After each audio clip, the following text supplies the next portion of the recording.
ഈരാറ്റുപേട്ട കൃഷിഭവന്റെ ആഭിമുഖ്യത്തിൽ പരിസ്ഥിതി ദിനാചരണത്തിന്റെ മുനിസിപ്പൽ തല ഉദ്ഘാടനം ആനി ഇളപ്പിള്ളി ടെക്നിക്കൽ സ്കൂളിൽ പൂഞ്ഞാർ എംഎൽഎ അഡ്വക്കേറ്റ് സെബാസ്റ്റ്യൻ എം.ജെ. ഫലവൃക്ഷത്തൈ നട്ട് ഉദ്ഘാടനം ചെയ്തു. ഈരാറ്റുപേട്ട നഗരസഭാ ചെയർപേഴ്സൺ അഡ്വക്കേറ്റ് വി.പി. നാസർ അധ്യക്ഷത വഹിച്ചു. ഈരാറ്റുപേട്ട കൃഷിഭവൻ അസിസ്റ്റന്റ് ഡയറക്ടർ അജ്മൽ പി.എം. പരിസ്ഥിതി ദിന സന്ദേശം നൽകി. സ്കൂൾ അധ്യാപകൻ ജോബിൻ ജെ. മാത്യു പരിസ്ഥിതി ദിന പ്രതിജ്ഞ ചൊല്ലിക്കൊടുത്തു. School superintendent M. രോഹിത് സ്വാഗതമാശംസിച്ചു. നഗരസഭാ കൗൺസിലർമാരായ Zubair Vellappally, Ameen Pittayil, Absar Murikkolil, Shahul Murikkolil, PTA. Vice president Shamnas Palayamparambil തുടങ്ങിയവർ സംബന്ധിച്ചു. കൃഷി ഓഫീസർ ജയകൃഷ്ണ ജെ നന്ദി പറഞ്ഞു. കുട്ടികൾ വരച്ച പരിസ്ഥിതി ദിന ചിത്രങ്ങൾ സ്കൂളിൽ പ്രദർശിപ്പിച്ചു. പരിസ്ഥിതി എന്ന് പറയുന്നത് ഞാനും നിങ്ങളും ജീവിക്കുന്ന നമ്മുടെ ചുറ്റുപാടാണ് പരിസ്ഥിതി എന്ന് പറയുന്നത്. നമ്മുടെ ചുറ്റുപാടിലെ ജലാശയങ്ങളും വൃക്ഷലതാദികളും ഭൂമിയും മണ്ണും ഒക്കെയാണ് പരിസ്ഥിതി.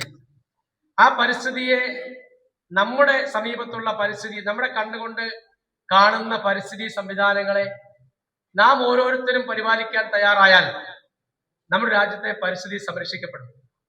ഭൂമിയെ ചൂഷണം ചെയ്യുന്നതിലൂടെ പരിസ്ഥിതി നശിപ്പിക്കപ്പെടുകയാണ്.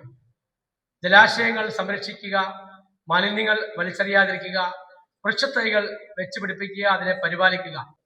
കേവലം ഒരു വൃക്ഷത്തൈ നടിയിൽ കൊണ്ട് നഗരസഭാതല പരിസ്ഥിതി ദിന പരിപാടികൾ അവസാനിപ്പിക്കുന്നില്ല. ഇന്ന് നഗരസഭാ കൗൺസിൽ യോഗമുണ്ട്. നമ്മുടെ ഒരു ആശയം എന്ന് പറയുന്നത് ഈരാറ്റുപേട്ട നഗരസഭയ്ക്കുള്ളിലുള്ള വിദ്യാഭ്യാസ സ്ഥാപനങ്ങളിൽ നിന്നും തെരഞ്ഞെടുക്കപ്പെട്ട വിദ്യാർത്ഥികളെ പങ്കെടുപ്പിച്ചുകൊണ്ട് കാർഷിക മേഖലയിൽ ആ കുട്ടികൾക്ക് ഇടപെടാൻ പറ്റുന്ന രീതിയിലേക്കുള്ള പ്രവർത്തനങ്ങൾ ആസൂത്രണം ചെയ്യുക എന്നുള്ളതാണ്. ഇന്നുകൊണ്ട് ആ പദ്ധതിക്ക് നമ്മൾ തുടക്കം കുറിക്കും. കൗൺസിൽ യോഗത്തിന് ശേഷം തെരഞ്ഞെടുക്കപ്പെടുന്ന വിദ്യാർത്ഥികൾക്ക് അവരുടെ വീടുകളിൽ കൃഷി ചെയ്യാൻ അഭിരുചിയുള്ള കുട്ടികളെ അതിന് പ്രോത്സാഹിപ്പിക്കുക. അതിന് അഭിരുചിയുള്ള പെർഫോമൻസിൽ നല്ല പെർഫോമൻസ് കാഴ്ചവെക്കുന്ന നമ്മുടെ മക്കൾക്ക് ഏറ്റവും ആകർഷണീയമായ സമ്മാനങ്ങൾ കൊടുത്ത് അവരെ പ്രോത്സാഹിപ്പിക്കുക തുടങ്ങിയ പദ്ധതികളുമായി നഗരസഭ മുന്നോട്ട് പോവുകയാണ്. ശാസ്ത്രീയ പഠനം പറയുന്നത് ഭൂമുഖത്ത് 80% വനം, അല്ലെങ്കിൽ മിനിമം 60% മുകളിൽ വനം വേണം. 8 കോടി അല്ലെ 10 കോടി ആളുകൾക്ക് മാത്രമാണ് നമ്മുടെ ഭൂമി ജീവിക്കുവാനുള്ള യഥാർത്ഥ സോഴ്സ് ഉള്ളൂ എന്നാണ് പറയുന്നത്. എന്ന് പറഞ്ഞാൽ നിങ്ങൾ ആലോചിച്ച് നോക്കി, ഇപ്പൊ 800 കോടിയാണ്. 100 ഇരട്ടി ജനങ്ങളാണ് ഈ ഭൂമുഖത്ത് തിങ്ങിപ്പാർക്കുന്നത്. കാരണം നമുക്കത് നിയന്ത്രിക്കാൻ പറ്റുന്ന മാത്രം കാര്യം. 8 കോടി ജനം കൊണ്ട് ഭൂമി ജീവിക്കുക എന്ന് പറയുന്നത് പ്രാക്ടിക്കൽ അല്ല. 80% വനം എന്ന് പറയുന്നതും പ്രാക്ടിക്കൽ അല്ല. നമ്മുടെ കേരളത്തിലും 30%, ഇന്ത്യയിലും ഏതാണ്ട് 28% വനങ്ങളുണ്ട്.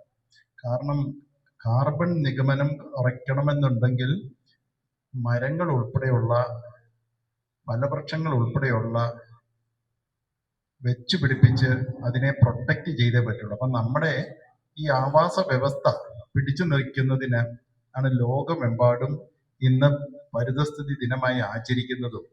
അതോടൊപ്പം നമ്മുടെ ലോകത്തിന്റെ ശ്വാസകോശം എന്ന് പറയുന്ന ആമസോൺ കാടുകളാണ്. അപ്പൊ അങ്ങനെയുള്ള ആ കാടുകളെല്ലാം നിലനിർത്തിക്കൊണ്ട് പോകുന്നതിന് വളരെ വലിയ എക്സ്പെൻസ് ഗവൺമെന്റിനുണ്ട്, എല്ലാ രാജ്യങ്ങളിലും. അത് നിലനിർത്തിക്കൊണ്ടാണ് നമുക്ക് ഈ ഓക്സിജനൊക്കെ ഇത്ര ശുദ്ധമായി ശ്വസിക്കുവാൻ പറ്റുന്നത്. നിങ്ങൾ വായിച്ചിട്ടുണ്ടാവും, ഡൽഹിയിലൊക്കെ 30% താഴെ 40% താഴെ ഓക്സിജൻ കണ്ടന്റ് വരുമ്പം ശ്വാസം മുട്ടലാണ്. എന്ന് പറഞ്ഞാൽ നമ്മൾ കാണുന്ന പ്രകൃതി അല്ല. പ്രകൃതി കാറൽ മാക്സ് പറഞ്ഞതുപോലെ മാറ്റങ്ങൾ മാത്രം മാറ്റമില്ലാതെ തുടരും. ഇതിങ്ങനെ പ്രകൃതി എപ്പോഴും മാറ്റങ്ങൾക്ക് വിധേയമാണ്. അതിനെ ഒരു പരിധി വരെ നമുക്ക് റെസിസ്റ്റ് ചെയ്ത് നിർത്താൻ പറ്റും. ഷോർട്ട് ലൈഫ് സ്പാൻ ആയത്. ആ ലൈഫ് സ്പാനിൽ നമുക്ക് പരിക്കേൽക്കാതെ, വരും തലമുറയ്ക്ക് ഒരു നിശ്ചിത തലത്തിൽ പരിക്കേൽക്കാതെ നമുക്ക് കൊണ്ടു നടക്കാനേ പറ്റുള്ളൂ. നമുക്ക് അറിയാം, ലോകത്തിലെ 2ാമത്തെ ഭൗതിക ശാസ്ത്രജ്ഞൻ എന്ന് വിലയിരുത്തുന്ന സ്റ്റീഫൻ ഹോക്കിങ്സ് പറഞ്ഞത് 400 വർഷത്തിൽ കൂടുതൽ നമ്മുടെ ഈ ഭൂമിയുടെ ആവാസ വ്യവസ്ഥ നിലനിൽക്കില്ല എന്നാ പറയുന്നത്. ഈ ഭൂമി എന്റെ അമ്മയാണ്, ജീവനാണ്, ശ്വാസമാണ്. ഇവിടുത്തെ ഓരോ പുൽക്കൊടിയും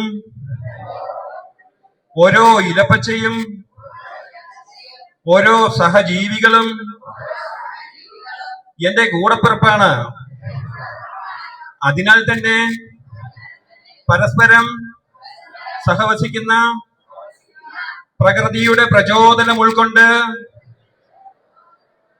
നമ്മുടെ ഭാവിക്കായി നമ്മുടെ കാലാവസ്ഥ സംരക്ഷണത്തിനായി പരിസ്ഥിതിക്കും അതിലെ ഉൾക്കൊള്ളുന്ന സമസ്ത ജീവജാലങ്ങൾക്കും കരുതലേകുന്ന കാവലാളാകുമെന്ന് ഞാൻ ഈ പരിസ്ഥിതി ദിനത്തിൽ പ്രതിജ്ഞ ചെയ്യുന്നു. ഞാൻ ഉൾപ്പെടുന്ന സമൂഹവും ഇനി മുതൽ ഏറ്റെടുക്കുന്ന എല്ലാ പാഠ്യേതര പ്രവർത്തനങ്ങളിലും പരിസ്ഥിതിക്കും പ്രകൃതിക്കും നോവേൽക്കാതെ കാത്തു സൂക്ഷിക്കും. ജലം, മണ്ണ്, വായു എന്നിവ മലിനമാകാതിരിക്കാൻ ശ്രദ്ധിക്കുകയും പ്രകൃതി വിഭവങ്ങൾ വിവേകപൂർവം ഉപയോഗിക്കുകയും ചെയ്യും. സമൂഹത്തിലെ ആബാലവൃദ്ധം ജനങ്ങളിലും പരിസ്ഥിതി ബോധം വളർത്തുന്നതിനും കാലാവസ്ഥാ വ്യതിയാനം മൂലമുള്ള ദോഷഫലങ്ങൾ കുറയ്ക്കുന്നതിനുമായി ഞാൻ ശ്രമിക്കും. പ്രകൃതിയോടുള്ള സ്നേഹവും ഉത്തരവാദിത്തവും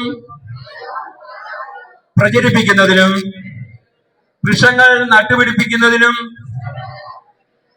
അവയെ ഞങ്ങൾ സംരക്ഷിക്കുകയും ചെയ്യും. കർഷകരും വിദ്യാർത്ഥികളും പൊതുസമൂഹവും കൈകോർത്തുകൊണ്ട് ഹരിതവും സുസ്ഥിരവുമായ